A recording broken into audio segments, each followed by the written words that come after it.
guys, welcome to Alpha Book Club. Thank you so much for your patience. The plaid shirt men have finally let us start the show. I'm Rachel Hine. I'm the editor-in-chief of Nerdist.com and known around these parts as the Queen of Ween. That's Halloween, ya pervs. And this is an online book club for all our Alpha community members. But before we get into what book we're reading and what we'll be discussing, I want to introduce our other hosts. We have Hector Navarro from Geek and Sundry. Thank you, Plaid Guy. Thank you, Plaid Guy. Thank you, Plaid Guy. Thank you, Plaid Guy. And lady, hi, thanks. And Maud Garrett from Geek Bomb. So you guys, before we dive into everything, we were talking about how getting to know each other, getting to know the chat, getting to know how we got into reading, why we are big fans of book clubs. So Hector, what kind of books do you like? How did you get into reading? What kind of book nerd are you? I feel maybe we should start with Maud on this one. I feel like mine is a good follow-up to your entry-level book. Because That's true. let's start right over there. Sweet. Here we go. You're a big horror fan. No. I can't stand horror, so this is fun. Woo! I got into reading, I never really liked it. My mum's a big reader, and actually that's what we bond over now. And she bought me the Harry Potter series a few years before the movies even came out, and I was like, this is so cool. And from that, I actually started a little book club in high school where I would try and trade off books with my friends, and no one would take my copy of Harry Potter. Oh my God. And you know, I was Fools. like, just please trust me. And I guess from then I've always wanted to just explore books more. I started a blog so I could talk about those crappy vampire books that I was reading and like tell the internet about it because none of my friends cared. And then I, on Geek Bomb, started book club as well. And with that, I explore my love of sci-fi and fantasy and actually get the authors of my favorite books on so I can chat with them for an hour plus about why they wrote the book and all about it, including Patrick Rothfuss, who did Name of the Wind, Ernest Cline, who did Ready Player One and Armada, so a bunch of big authors like that. So I'm so excited about book club! Yay, that's so awesome. exciting. That's awesome. And Harry Potter. Yeah. I have never read a Harry Potter book yet. Calm down, Plaid guys. Calm down. Yet. The plaid guys are angry. That's why I wanted to go after Maud. Yeah, I haven't read one yet, and there's a possibility we may do one on this show at some point, which I'm so excited. I'll read it love again in to. a heartbeat. And a heartbeat. I love reading, I really do, but I am a hardcore comic book fan. And my introduction probably even helped me learn to read when I was a kid was the world of comics. And I would go to the library and get comics and then also books about like the history of comic books. So when I was like a 6, 7-year-old kid, I knew who Stan Lee, Jack Kirby, Steve Ditko, you know, all these guys were, all these men and women that made these comic books. So that's been my sort of main bread and butter in terms of reading. And then years later, because I love film so much, I've found that the books that interest me the most are, I have a weird thing. I'm backwards than everybody else. Okay. I wait for the movie to come out first. No. Then I see the movie, and Maud's already going, no, this is going to hurt your heart. Get ready for this. I wait for the movie, and then if I like the movie, I'll go read the book, because to me, the movie, and most of the time, here's what people will say. They'll say, read the book first, because the book is always better. And Not only that, but you get to pre-imagine it yourself and Yeah. make up your own characters. I don't care about that. I don't care about pre-imagination. That's fine. God. I love to have, when a film really works, movies that have shaped me, when something like that works for me, and I think that the acting is spectacular, I like to carry some of those visuals, I like to carry some of those voices into me reading the book. I consider the book like the extended director's cut of just living in that world more That's than so a 2-hour. fascinating to me. And I know that it's opposite more than everybody else in the world, but maybe there's somebody watching right now going, I'm an idiot like Hector. He's going to represent my voice on this got show, one. where I'm an ignorant reader, and I really do love to read, though, when I get a chance to do it. This show is a great excuse for me to read some stuff. Yeah. I would love to read things that have obviously never been adapted into movies or whatever. I don't care about that, but most of the time, the books that I do end up really enjoying, it's because I'll have seen the film first, and I love that world, and then I'll go and I'll spend more time with the book so that I can enjoy the film for what it is by itself, and I don't have it ruined by my imagination being better. Because I'm curious about your opinion for when you were 12 and watching the first Harry. angry. Do you know what I'm saying? I yelled out. I don't do that. So I enjoy the movie. Weasley I'm twins like, were wrong. yes. Yeah. And for me, I'm like, they're great. And then when I read the book, I'll just have more time to do that. The one time I didn't do that, and I wish I did, was Ender's Game. I read the book first, and I didn't enjoy the book or the movie. And I wish that I had I read not. the book in one day. I didn't enjoy One it. sitting. I didn't enjoy it. Yeah. I used to read a book a day Yeah. and then social media. I used to But, read a yeah. book a day too. That's so interesting. How Yeah. do you guys have? It takes like 16 hours to read a book. How do you do it in one day? No, Speed reader. I'm a speed reader too. Yeah. I'm a Yeah. slow reader. You're I- a comic book book reader. That's true. Yes. There's just pictures that you absorb. I speed and then through the that. words are just little bubbles. I speed through that. Yeah, Yeah, absolutely. absolutely. Yeah, I'm getting that's into comics. great. Yep. And I'm getting into books. Hey. So we're friends now. Yay. Well, a couple people in the chat definitely agree with you and actually feel that way. I got into reading really, really young and was a very shy kid. And so at like all of my graduations and family events, I was known for hiding from people with a book. So I got a degree in literature and creative writing, and that's how I got into editing and writing. So I also am not sort of judgmental about what kind of books I read either. I did the classics in school. When I was younger, I read a lot of like Anne Rice, and Harry Potter was a big one for me. My friend's mom gave me the first book when I was 11, so it was like the perfect time for me. Whoa. Harry was 11 when that started. Yes. Okay. That makes sense. I was the same age as him reading this. Yeah, it was really exciting. So yeah, The Martian Chronicles is one of my favorite books. I love sci-fi. I love horror. And thrillers. But you know, I read like sort of detective stuff with a female protagonist. So I'll read anything. So it'll be fun for us to get recommendations from you I'm guys. excited. I've got a great, actually, a female protagonist who's a detective. It's also vampire erotic fiction. What? Yep. Let's get into it. Let's do That's it. all of my favorite things. Really? Yes. Oh, this is gonna be the best. Ooh, I let that one out of the closet Yeah. way too early. We're waiting for the name of this book. What's the name? We'll get there. But so before we dive into the episode and start talking about the book, we'll explain to you guys what Alpha Book Club actually is. It's exactly what it sounds like. It's an online book club on Alpha, this shiny new community platform from Nerdist and Geek and Sundry. Every month we're going to read a book selected by you. Each week we'll discuss a section of the book. We'll go through the themes, the characters, pop culture references, everything in between. But the best part is that because we like all of these different kinds of genres and you guys like all of those, you guys get to vote, you get to pick what we're gonna read, and maybe it's horror, maybe it's something that we won't like. So make sure you're putting all your thoughts and questions and everything in the chat. We're gonna try to get to as many as we can. You're part of this book club with us. Like, you're gonna read with us. So I was so excited to see that people were excited to read again, because Yeah. I feel like I love to read, I love talking about it. So we're super excited that you guys are here. So hopefully you'll read along with us. Our first book, as you can see, and we have some copies here, is The Haunting of Hill House by Shirley Jackson, which is perfect for Nerdoween, Halloween that we celebrate all month long in October. So Maud, can you tell anyone who hasn't started reading along with us a little bit about what you've experienced so far? All right, I can tell you about the premise because I just read the blurb, Yeah. 4 chapters in. I'm glad I didn't start with it. Basically, it's about this haunted house, notoriously haunted house, that this doctor of the occult studies, Dr. Montague, is fascinated about, but he also wants to be able to prove that paranormal is a real thing. So he's written letters out and managed to get some assistance, and the heir of the house, the person who will end up owning it, they are basically going to spend the summer, Yeah, like a for a chunk few of months. time, So, yeah. chunk of time in this haunted house to document the events that happen. But in the blurb of the book, it said that the house is channeling and growing its powers to maybe steal someone's soul or the likes. So that'll be fun, guys. I'm so excited. This version actually is the deluxe edition from Penguin Classics. They're celebrating Shirley Jackson's centennial year. That's right. Which is really exciting. She was born in 1916. Yeah, this is one of the most iconic haunted house pieces of, I guess, literature, but it's Yeah. inspired so many movies. Yeah.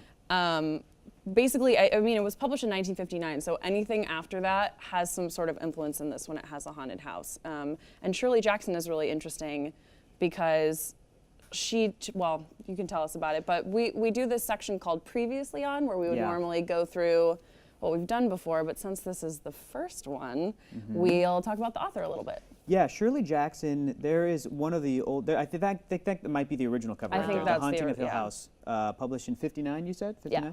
59? Shirley Jackson is a really interesting author. I'm not super familiar with her work, but like you were saying, Rachel, everything post this book is influenced by this book. And her as an author, she was absolutely a brilliant author in her own right. She married a fellow author, a professor, and she wrote this after they had moved to, I think, Vermont.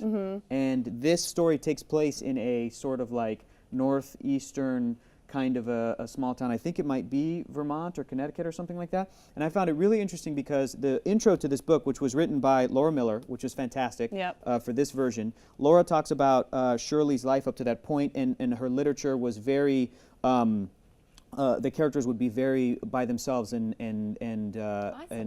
isolated. Yeah. Whereas Shirley Jackson's family was actually, she had a large family. She had 4 kids. She had her husband. They would always throw parties at the house. People would talk about Shirley and the type of presence that she had. But she felt that because she was Jewish, she felt a lot of anti-Semitic feelings and vibes in this sort of small town that she was living with her husband at the time. She felt that a lot of the townspeople were very cliquey and sort of gossipy and everything, and you can see that making its way into the book. You can see how the small town right outside of Hill House talks about Hill House, and that's where a lot of that stuff comes from. And she, I think, dealt with anxiety and depression, and she died when I think she was in her late 50s or early 50s, if I'm not mistaken. I think she was like late.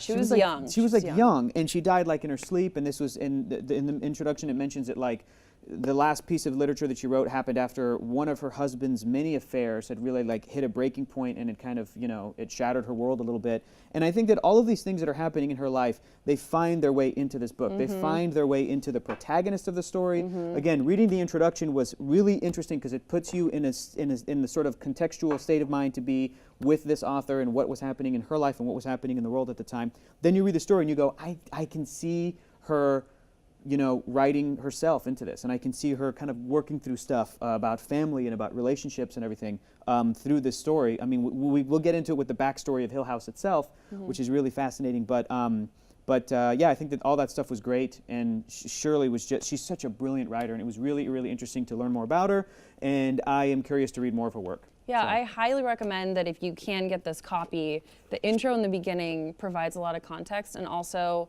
sort of sheds a little bit of light about her sense of humor too, because even while it's creepy in the beginning, she's got this sort of terse prose, and it's sort of a little dark humor. There are moments, and some of our favorite quotes are moments like that where they're creepy and funny at the same time, which I really enjoy. She's really funny. Yeah, she's I've laughed super out funny. loud. Yeah. She's sort of, and this is a psychological horror, right? This is a psychological haunting. So the whole time it feels like we're supposed to be wondering, is this real? Is this the narrator? So let's start talking about this. Let's dive in. We read the first section, so we're up to chapter 3 so far. Next week we're going to do the next 3 chapters. So everyone who hasn't read up, you can catch up this time. It's not too much of a spoiler. It's really a lot of setup. But hopefully you guys join us next week and we'll keep going with this. But yeah, there's only 9 chapters in the book, so we've done 1, 2, 3. Yeah, and then we'll 4, do 5, 3, 6. 3, and 3. Cool. For October. So let's talk about the characters. So we were going to talk about 2 who we identify with because we were talking about it before. And Eleanor is this, again, very isolated character. She has been taking care of her mother, her invalid mother. She's filled with resentment. She's angry. Yes. She is an angry but shy person. But still polite. Still polite, but you feel it in her because we're reading it from her perspective. Yeah. And she has this like very rich inner fantasy life too. Yeah. Because you feel like she had to. I sort of feel like she's a ghost herself because she hasn't been able to live her own life. Interesting. You know, like she's been trapped in this house. She has this horrible sister. She steals she's been controlled her whole life. And that she wants to sort of like, this is her new place to go. She's finally free. She takes her sister's car and basically goes on this mission to go figure out what's happening in Hill House. After her sister and her sister's husband were like, I don't know, you shouldn't take the car. And they didn't even need it. And she's like, come on, this is half my car. Yeah. And they were like, nah, I don't know, still though. And then she just took it. Yeah. She's like, I'm going, this is me. And you see her, before we get to Hill House, you see her sort of having this coming out a little bit where she's I could do anything, I could be anywhere. And then she gets there and it's like, nope, you're trapped again. Yeah. That's the feeling I got. She does find solace in escapism, and I do love it how her mind wanders. Like, it was a brief second that she just saw the outside of this house that happens to have, loved it, lion statues at the front, and instantly she's pictured herself living there for years. For a lifetime. That's it. It was like a Star Trek Next Generation moment where you spend a whole lifetime in this one quick second. Single moment. But how she, loved cleaning these lines, and how, how she went about her day-to-day business, and then like in a jiffy it was gone. And you'd see these gorgeous moments happen throughout it where, you know, they move into the forest and all of a sudden, you know, she's talking about this prince in disguise. Trigger. I was like, I've heard that before. Beauty and the Beast. A prince in disguise. And I love that about her, but then you also do see her very oppressed a lot of the time. She questions herself, and as soon as she's alone and there's silence, she freaks out. Yeah. It's, Oh, it's- ooh, whoa! You didn't get to see it, but Oh, I know, that was some scary. off-camera a acting ghost. happened. What happened? We're not at Hill It's a House. ghost. So it's funny, she has Theodora too, who's sort of her foil. And when we were talking about this before, Hector and I were like, yeah, we're the Eleanor, We're right? Eleanor's. I'm so an Eleanor. and then Maud's Maud, like, who do you? No, I'm a Theodora. Yeah. She was Clearly. great. I loved Clearly. her. So you kind of get an idea. The first of the part of the book is kind of through Dr. Montague's eyes. So he sets up the plan, and that is to discover and learn about this haunted house. But he can't do it by himself, and he sent out like 8 letters. And Yeah, this is before internet. yeah, he sent Yes. out letters. Yeah. Phones apparently. So yeah. And got 4 responses, but only 2 showed up, and they both happen to be women, and they happen to be very, very complete opposite women. So Eleanor, who's 32 and is very single, and is you know Yeah. hasn't lived much of a life, and then you've got Theodora, who is somewhat of a medium. She's a psychic. So I kind of want to do a test. If I am Theodora, can you guys think of a number between 1 and 10? 1 in 10. Yeah, Yeah. 3, 7. I had 4. Close. 8. Oh wow. Wow. All right, I'm nearly Oh my gosh. Okay. Some statisticians like figuring out the Yeah. percentage of the likeliness of me getting that correct. That's pretty good. But she's quite eccentric, and she is a breath of fresh air when she's introduced, because any kind of fear that Eleanor had with the silence, with the house, she immediately felt like her gut instinct, I've got to leave, I'm out, I've got to go. And she comes in and she's like, oh, darling, everything's fine, everything's great. Yeah. We're And going to she's have a just- picnic. That's Yeah. it. And she's calm and centered through Theodora. They It feels go- sort of like camp a little bit too, or like when Yes. you go on it where they gather together and become this like little mini family unit and they bond so quickly. Or like when loved you go to Comic-Con with people, right? Our whole office goes to Comic-Con, and there are people that you never see because they work in a different area of the office, and then we're all in it together, so everyone bonds immediately. It feels like that, where they're making up stories, and those two especially start imagining their friendship and the picnics they're going to go on to get out of the house and get away It from was that. almost like the modern day version of the Step Brothers scene. Did we just become best friends? What's your favorite dinosaur? Velociraptor. You know, but because they were doing that back and forth, really Yeah. lovely, and they were like, you know, who did you have an eccentric uncle? What did you wear? What kind of school did you go to? And they realized that they were so similar that they kind of, you know, announced Did I- themselves cousins. Guys, okay, first controversial moment of the show. Did I read that scene entirely the opposite of what you read on it today? I read that they were like not connecting at all, that they had no similarities, but they still sort of forced But they this were friendship. guessing. Yeah, they were were- guessing things about Oh, each really? other. I straight thought away. they were Did you telling have each a- other, like, I thought it was like, did you have an eccentric uncle? And then like Eleanor would be like, no, I had like a doting aunt or whatever the thing was. And like they were misfiring, but it at the was- end they were still like, okay, well, we're still going to be best friends. Did I totally misread that? Is this for Hector's I feel first like misread? it was more that they were playing around with that idea that it didn't matter. They were picking sort of tropes or Right. different things. Stereotypes, Yeah. cliches that But they it was could almost pick like out. that they had just kind of spent their whole lives just missing each other in a way. Yeah. But they Yeah. belonged in each other's lives. That's Yeah. kind of what I got. Maybe from we're that. both right.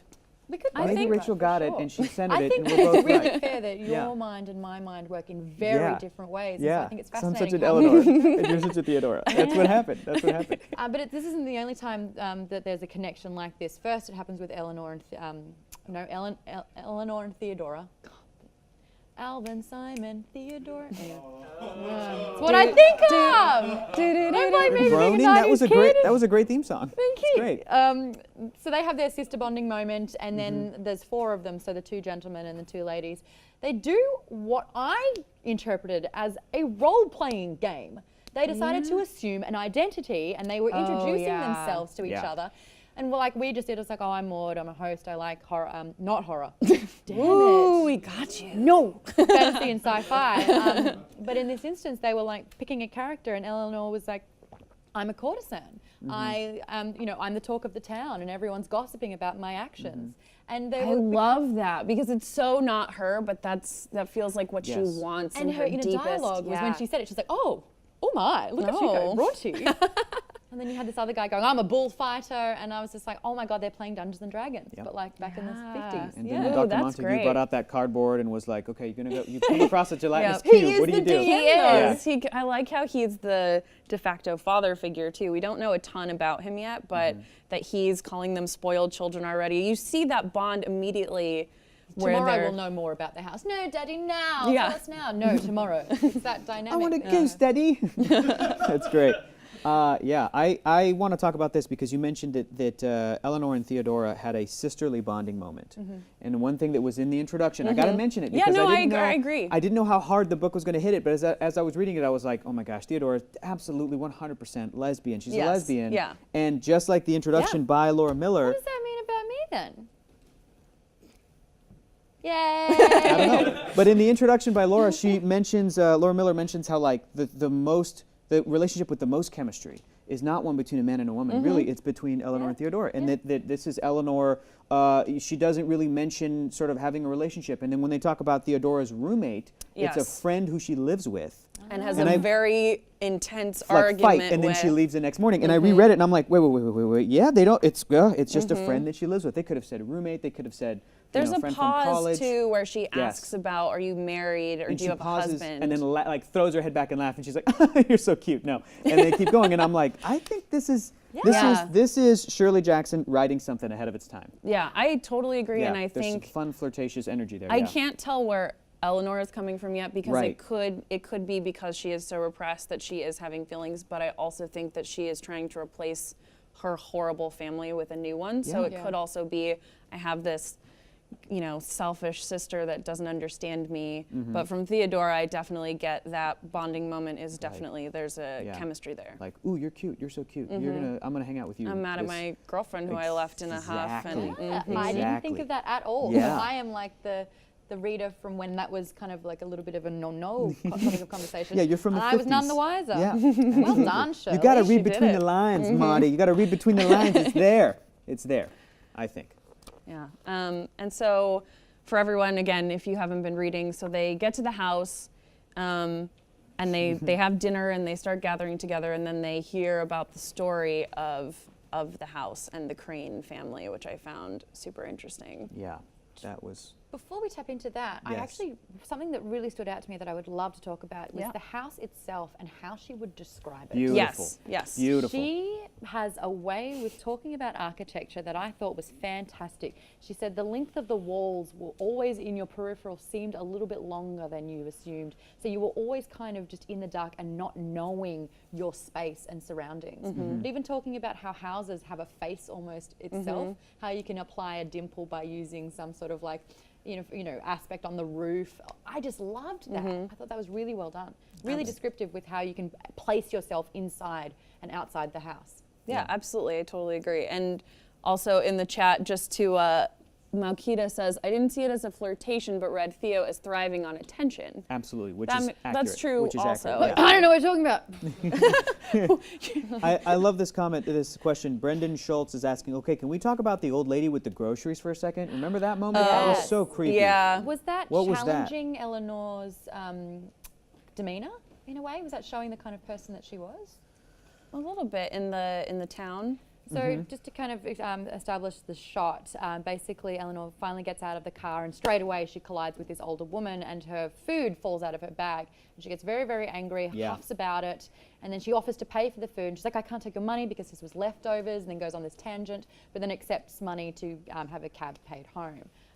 But, Eleanor, you kind of get an understanding of who she is because she's, sorry, I'm so sorry, but, it wasn't really my fault, but let me make it up to you anyway.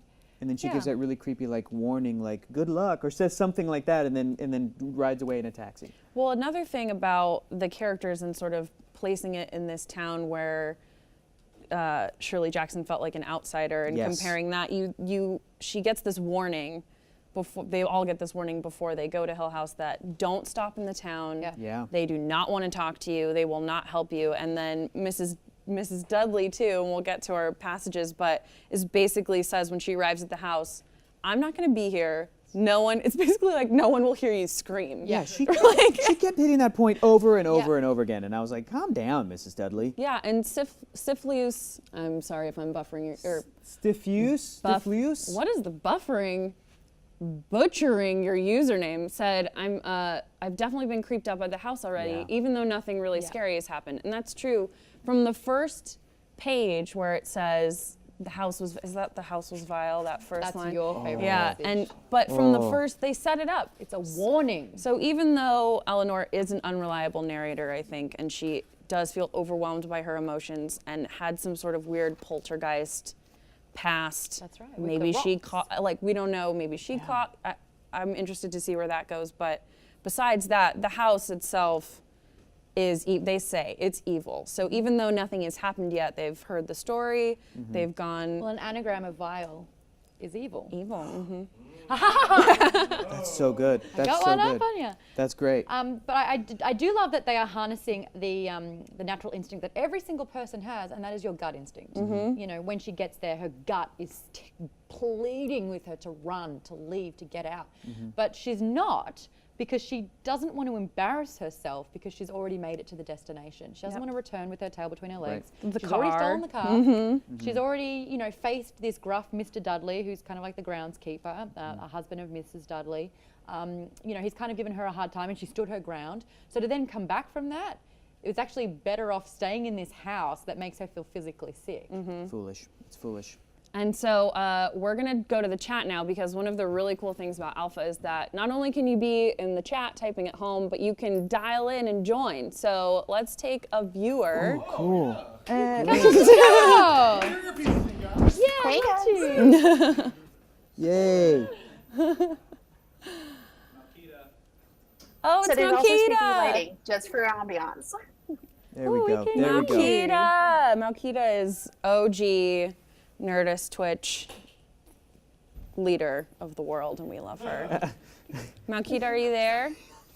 I can I'm hear. here. Can you guys hear me okay? Yes. A little bit of load Yes. time. Can't We see you, but we can her. hear you. Yeah. Is yeah, she there's on? a little lag. Okay, great. So Bit of lag. That's okay. We can hear you though. So, what do you think of the book so far, Malkita? I am thoroughly enjoying it. And I love that you mentioned that the prose is a little terse in the beginning, but that also brings you in because it's not a comfortable environment. The house is uncomfortable. The prose is a little kind of, it keeps you unsettled, and that's perfect. The tension it creates in the book. I'm loving it.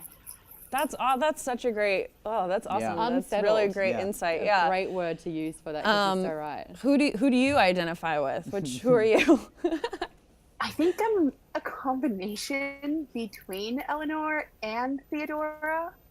But what I'm loving is seeing how the relationship is mirrored, because Eleanor says it's very unlike her. She gets to the house, she's petrified, she kind of wants to leave.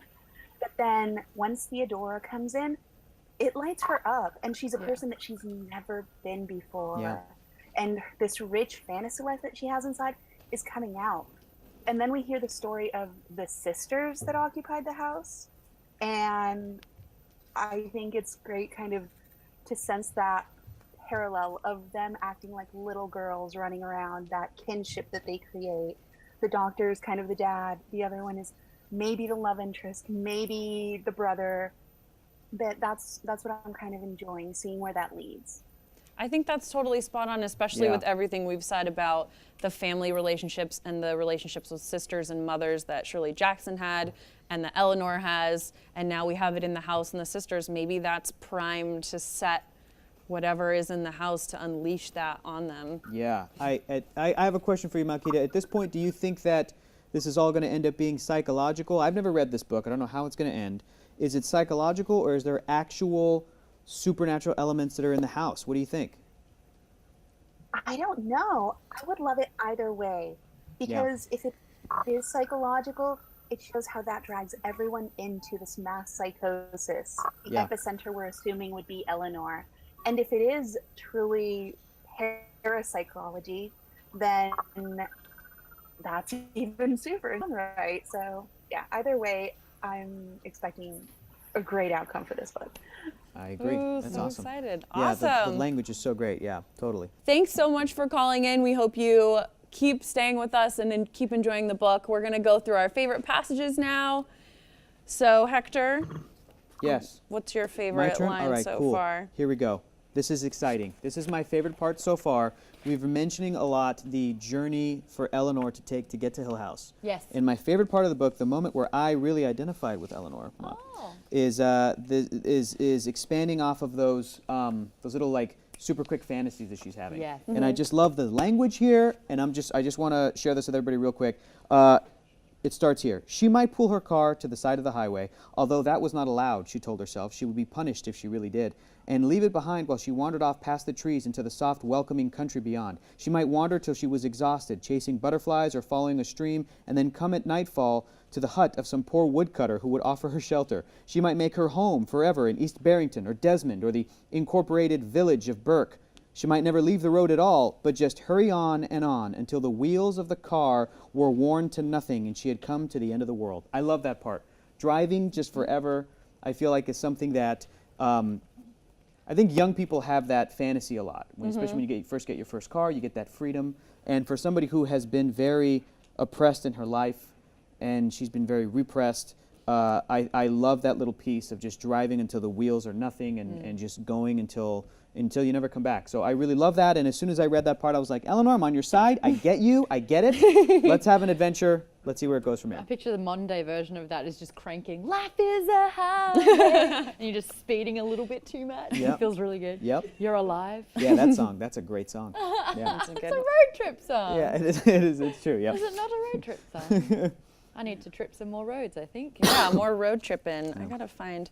I read, so we have many, many times to discuss books versus Kindles and all of those things Oh, because I yeah. was a firm book only and now I have a Kindle, but I was traveling, so I read it on my Kindle, so now I have Gotcha. to find mine. But what's yours? Yeah, do you I have yours will pulled talk up? quickly about, I'm reading it on the iPad, so I've got iBooks, and Mm-hmm. you can highlight passages which will save it for you, and then you can also add a sticky and write notes that is allocated to that highlighted section, and then they keep it all for you in this handy little, That's awesome. I Not wish I here. could do that with my copy, but I can't. this is So what I mean, I You missed can turning a highlight, page, that's what I'm I do. swiping, but I've got so many Literally here.